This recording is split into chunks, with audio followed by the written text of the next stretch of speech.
Hello, everyone. Welcome to the City Leaders Podcast. I'm Mike Decker, and joining me in the studio today really is more than a city leader. In my opinion, he's a city legend, and that's Mr. Fran Ursini. Fran, welcome. Thank you. Do you feel like a legend? Yes, because I'm old. So, the purpose of this podcast, for those of you who might be tuning in for the first time, is my goal is really several. One is I want people to, for those who are local and who are part of Orange County, and particularly Costa Mesa, I want to introduce you to individuals who I consider to be shareholders, men and women who really have given their life to the city to make it kind of who we are. And so the hope is that you can meet them and maybe even glean some principles that you might want to apply in your own life. And then really for those of you tuning in from outside of the area, outside of the state, and some of you are even tuning in from Canada, I know. Again, the hope is that as you listen to these conversations, as you watch them on video, if you're tuning in that way, is that maybe you'll just, again, grab a couple of principles that you can apply, and hopefully it'll stimulate you to invest in your own local community. So today, as I mentioned already, we are joined by Fran Ursini. And Fran, we're going to go back. I want to go back in time because part of this is just me getting to know you a little bit better. As we've talked a little bit, I've watched you, and we've interacted casually, I think, and somewhat professionally over the last 20 years. But for today, kind of in present day context, why don't you just share with our viewers, our listeners, you're in the restaurant business. Kind of what you do, what's kind of your deal right now? Well, I've been in the restaurant business at Newport Rib Company. I started it 35 years ago. Okay. And at that time, I was working every day and hustling real well. And then I had a son, John Ursini, who's running it now. And he came into the business, and I think he brought it to another level. I mean, I worked hard, but they use all the modern technology now to help the business go along. And I work with him now. He's my boss. Okay. And I really enjoy it. I'm very lucky. I have 3 kids, and they're all in the restaurant business. We have another restaurant up in Naples Island in Long Beach. And my other son runs that, and things are going good, but we work hard, and they do. So if you're a local, like many of you are tuning in, Newport Rib Company is a familiar restaurant, very philanthropic, and we're going to talk a little bit about just the philanthropy and kind of, how you got started, and maybe some of the kind of the backstory to that.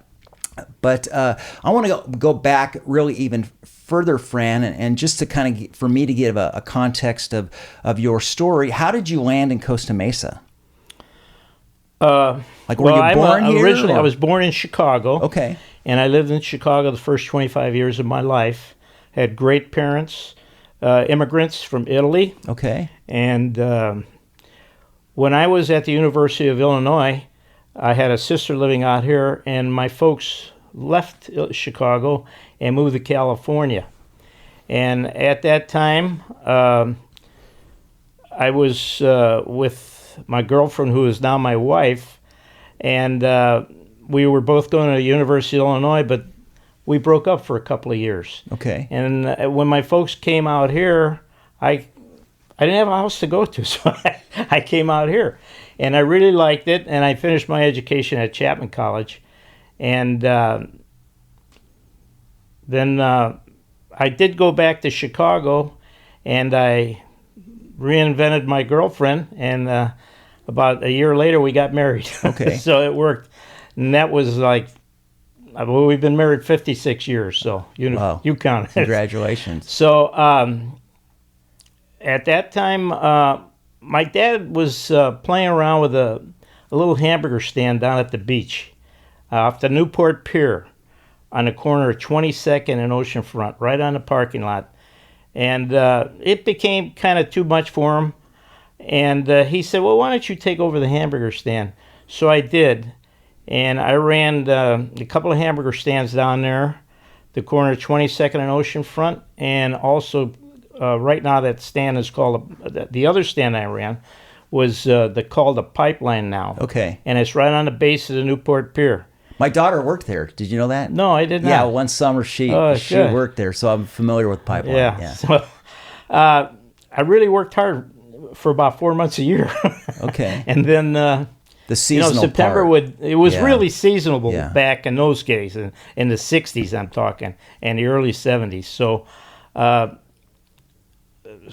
I worked hard and took not the whole winters off, but I didn't work as hard in the wintertime. And I was lucky enough to make a few investments in property at the beach. Okay. And if you bought anything in the 60s or 70s, I don't care what you bought, you couldn't go wrong. So that really is what boosted me up a lot. And I'm lucky enough to have my daughter and her husband run the Pipeline. And they also took over the other property and managed that. So Okay. that's how. So, like when you were in college at the university, were you getting taking classes in the restaurant business? No. Or, okay. I never dreamed of the restaurant business. So when your folks moved out here, they Yeah. just sort of started that on their own, the hamburger stand, or No, it was a hamburger stand there, and he bought the whole block, kind of Okay. like a half block, and it was a seasonal thing. He didn't want to work too hard either. So, and I'll tell you, he paid $55,000 for the block in Newport Beach. so it's gone up and a little and bit. the hamburger stand. So he, That's awesome. he lives in Whittier, and it was kind of a long drive. So really, one of my questions is in terms of the evolution of your career, what led you into food industry.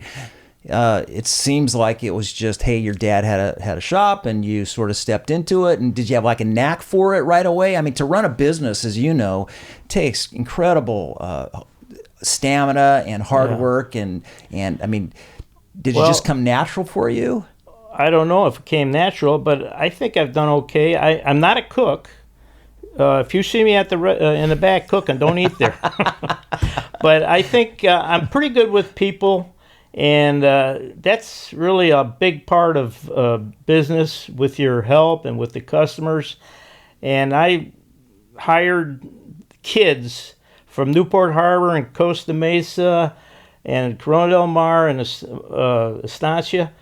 I'd have 30 or 40 kids working for me every summer.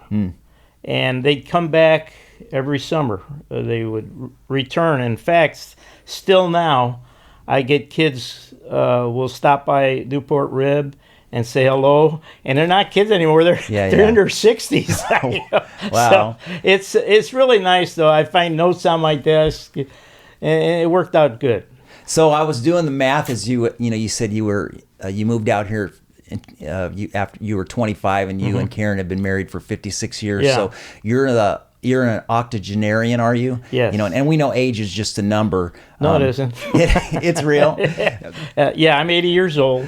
But the beauty of this, again, and what I hope you'll capture, those of you tuning in, is here's a man that as we're gonna hear his story more and more, you're still rolling up your sleeves, and you're still adding value, and just want to thank you for that, because Fran, that's a phenomenal example that you're setting for all of us as we try to walk in your footsteps. Well, I'm lucky enough to work with 3 kids that really like me, and they like me around. And working in Costa Mesa, I have people when I go places will say, hey, thanks a lot for doing a lot for Costa Mesa. And I appreciate that. I don't know if they like my food or not, but I get a compliment that way, and I think that really means a lot to me. So so you're Italian, right? You mentioned that. Ursini, that's an easy guess. Why ribs? Why not, how'd you land on ribs? Okay. My first location was near Growers Ranch Produce Store. When I was down at the beach, the guy that owned Growers Ranch property, Rich Penjoyan, whose family still owns that property, and his son runs it now because Rich passed away at a very young age. We were partners for 15 years at where Monahan's is right now. Okay. And he was a wonderful partner. I probably still would have been there, but he died of cancer. And he actually is the one that said, let's do ribs, because at the time, Tony Roma's was the only big place for ribs, and they had a good location on Coast Highway that was doing well. They didn't have all the other ribs like Dickey's and Lucille's and all that. So I said, okay, I kind of was leaning toward fish. So I said, okay. And I thought I'd just put it together and then we'd sell it and make some money. But we were there a couple of years, and then they dug the freeway, the 55 freeway in there. It hurt our business a little bit, but we had established a good local following, so it wasn't terrible. But then when my son John wanted to come in the business, he would watch me go to work, and I'd have shorts on, and he'd have to wear a suit. So he said, Dad, I'd like to maybe get in there with you. So I lived in Mesa Verde at the time, and every time I'd go home, the Sizzler restaurant, which is our location now, property became for sale, and Rich wasn't around anymore, so I moved Newport Rib to where the Sizzler was. And it was a good move because it can support more than one family now. Yeah. So that's how I got into business. This worked out well. Philanthropy is Newport Rib Company is extremely philanthropic, and we were talking earlier before we went on air here that how I became a chaplain with our Costa Mesa Police Department back in 1995. And I can remember a couple years after becoming a chaplain, we started an annual barbecue every year for the 4th of July for our cops, and we still do it. We're in like our 20th year, 21st year, something like that, where we serve tri-tip and chicken. But I remember Kirk Bauermeister, who's a mutual friend of both of ours, he said, hey, Mike, we ought to get Newport Rib Company to come in and do, baked beans and slaw and some, cornbread, whatnot. And that was really my first kind of introduction to Newport Rib Company. Now you fast forward 20 years almost, and clearly your restaurant, your family business is really a staple in this community, large part because of your community partnerships. And where did that philanthropic kind of beginning start? Can you point to anything specifically? Did your parents influence you? How did that get going? When I think about it, I think my wife is probably one of the big people behind that. She always was giving and giving. And my kids all got that from her. I mean, I give, but I don't go overboard like they did. And now I am one of them. Yeah. I feel that we make money from our area. You should give back to our area. We love to give to local stuff. So I think it's good. It's a good feeling, and people support us, and I think they appreciate it too. No, I love that, and partly because that's been my own philosophy, even as a church. Some churches will, support missions in Africa and Asia and stuff like that, but we have just chosen we're going to be local. So when we have money to give and money to share, we love to invest in our students and at our local high schools, which I know you're clearly doing on a regular basis. So let's talk about Karen. To be married 56 years, correct. That's a feat that, doesn't happen a lot. So when you go back to Chicago and you think about, where did you first meet, and what did you, after you met her, did you kind of know it was love at first sight, that she was the one, or did it take you a while? We went to high school together. Okay. And she was a cheerleader and I played football, and we just dated all through high school. Okay. And through a couple of years of college. And then when we went to Illinois, we broke up for a couple of years. And I did not see her because I was here in California. And I got a letter from a friend of mine that says, hey, would you stand up for my wedding? So I said, yeah. So I drove back to Chicago. And on the way back, I just gave her a call. I'd say, hey, I'll be in Chicago. If you want to have a drink together, let me know. And that's 6 months later, we were engaged. Wow. It's a great story, but I've known her for 65 years, maybe. Yeah. Well, it's apparent. We were at an event here recently, you and I both, at a trellis event, and as we were engaging after the program was over and stuff, and Karen was there with you, it just seemed like you guys have been a team. Is that an apt description? Yeah, I would say so. She does a lot with our church, and with school-aged children. She loves school-aged children. She taught adolescents about sex education, and she's a very sharp lady. She graduated probably one of the top 4 or 5 people at the University of Illinois. She's got a great personality. I'd say she's probably the nicest person I ever met. So thank you, Karen. You guys are a great team, and I think you have any marriage tips for me? I've been married 33 years, 32 years. What's been the secret for the two of you? Just treat her right, and there's no secret. You got to like each other. That's the key. For sure. So, coming from Chicago, are you a Chicago Bears fan? Not really. I'm a White Sox fan for baseball, which I'm not a Cub fan. And when I was in Chicago, we had the Chicago Cardinals there. Oh, really? Yeah. Everybody forgets that, and I was a Cardinal fan. I was a rebel. So you in football, a few seasons ago, I think I might even announce football games for Costa Mesa High School. I might even announced one of your last games for when you were the referee. You did that for like 50 years, right? 50 years. Where was your start in that?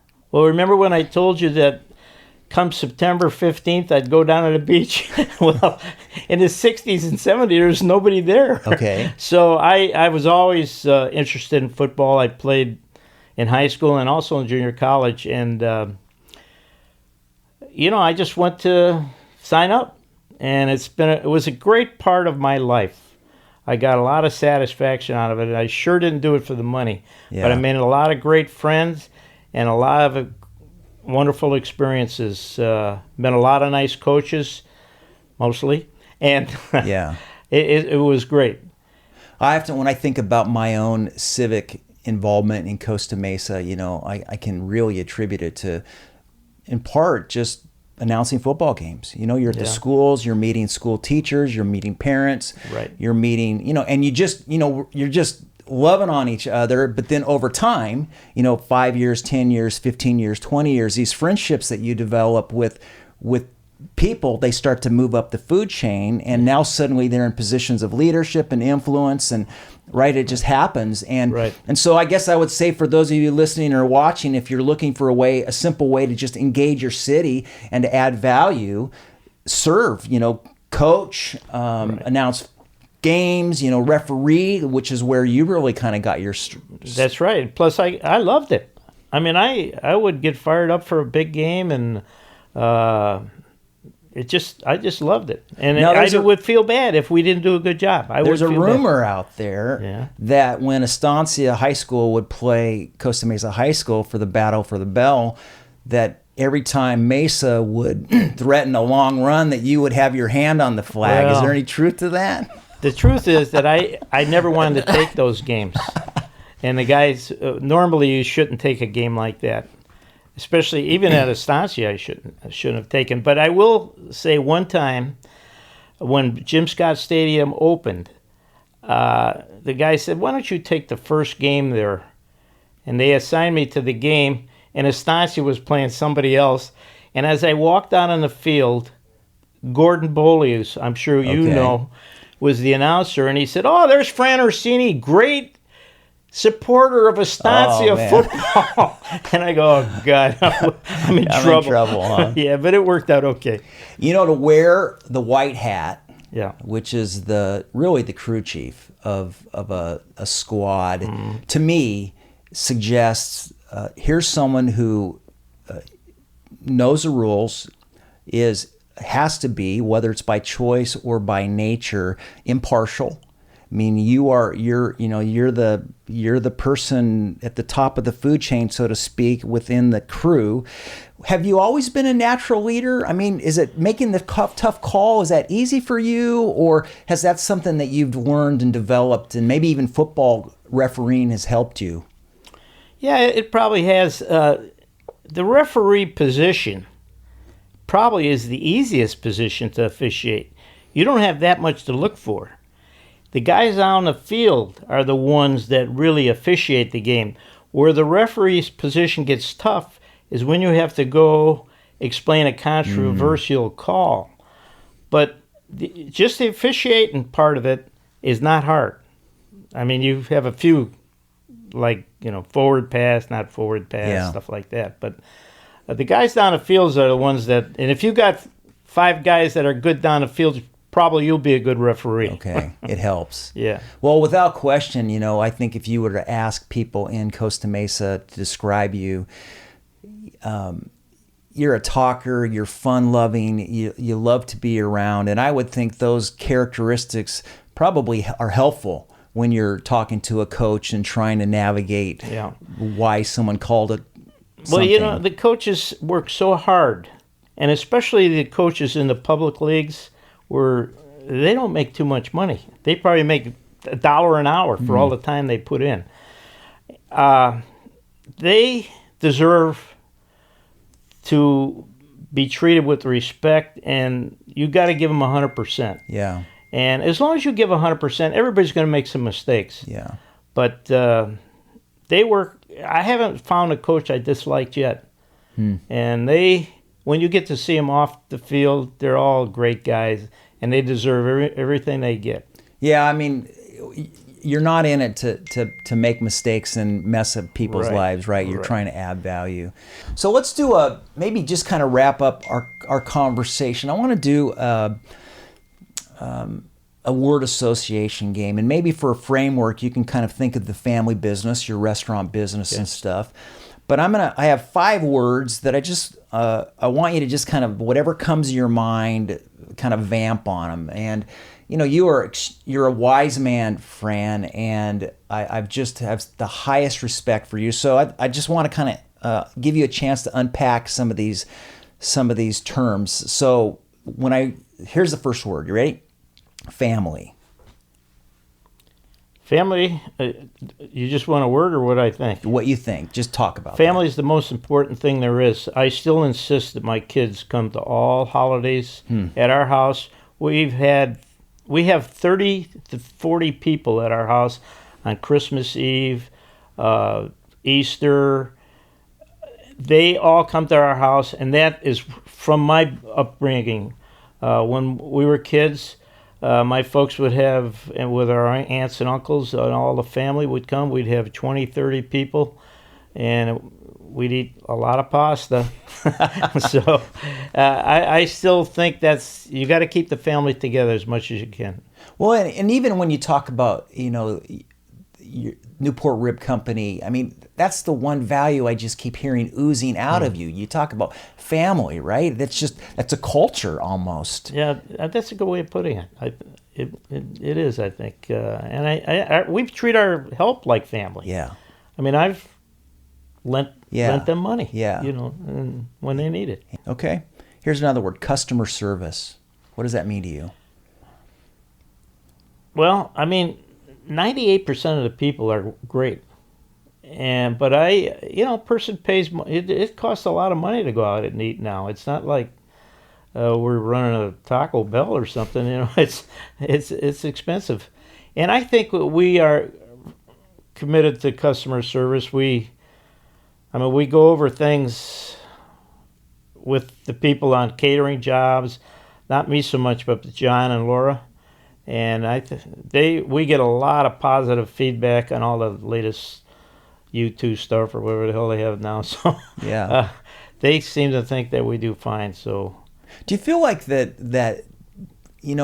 Again, not to keep repeating the same thing, but you just have a knack. My experience with you is you've always been someone who just has an ability to treat people with respect. I'm sure you don't always agree with people. I'm sure you have Right. opinions, but that kind of fits into this customer. Have you learned that in the business? That, I mean, to have a franchise for 35 years, so to speak, and be successful at it and have a reputation that you have, you got to be doing something right in customer I think we service.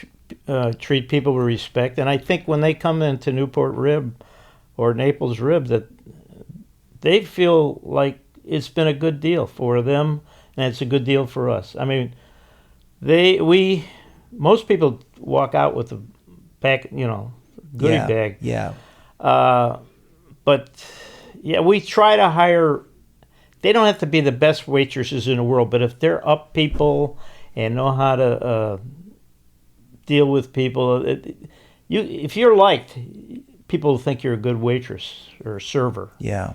So they're nice, clean-cut kids, I think. Do you think, and maybe John and Laura and maybe even Dave could pipe in on this, but do you spend a lot of time in assessing that when you hire people? Like, are they going to add value to the customer service experience? It is something that you really look for. We look for certain things in people.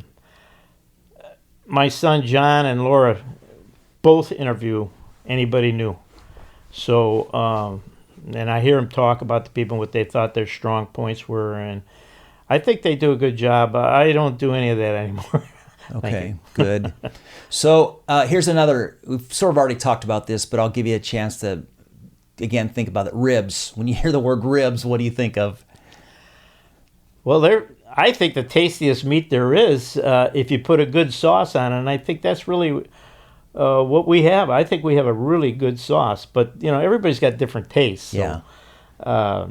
Do you have like the secret sauce you've developed over the years, or how did you? Well, yeah, You don't have to give it away. We're not asking you to give it away here. It's just you come in and get it yourself. But anyhow, we all just sat around a table one day and tried some different sauces. Okay. And my wife had a sauce that she liked. We just Mickey Moused it a little bit, and we get a lot of compliments on sauce. It's kind of sweet but tangy. Yeah. So coming from Chicago, you better have a good sauce, right? Yeah, you got to that's represent right. the Midwest. They got some good restaurants back there. Pizza, for sure. dish, yeah, the whole thing. It's cool. Okay, last word. Costa Mesa. When you hear the term Costa Mesa, I think this is a great city to live in. It's got the perfect climate. It's got nice theaters and art. It's got high-end homes. It's got middle-class homes. It's I think a perfect place. It's near freeways, and it's cheaper than Newport. Yeah. Do you get involved much in the political realm? No. Is that by choice? Yeah, I Have you ever learned the hard way, or is it I just wisdom? Yeah. It's a good way of staying out of trouble. Yeah. Nice. Well, again, Fran, I want to just officially say thank you for. Thank you. The Ursinis are a shareholder in this community, and if every business would even just a fraction of practice, what you as a family business does, I mean, it really raises the water level, and if all the water level rises, all the boats rise, and so, for what it's worth, from a pastor who, I see on here on the 4th of July with the Kiwanis fireworks stand, and you're running around, and it's just been an honor to be inspired by you. And I would say to those who are in this community, who are interested in learning from really a legend in our area about what it takes to run a good business, what it takes to be civically engaged, Fran's got time. He's still working, believe it or not, but he still has time, and just super honored and grateful for your contribution to our city. Well, thanks for the kind words. I think my kids will carry it on too. For sure. Yeah. So for all of us here at Palm Harvest with our City Leaders podcast, we're grateful for that you joined in with us today. I'm Mike Decker signing off with my friend Fran Ursini. We'll see you next time.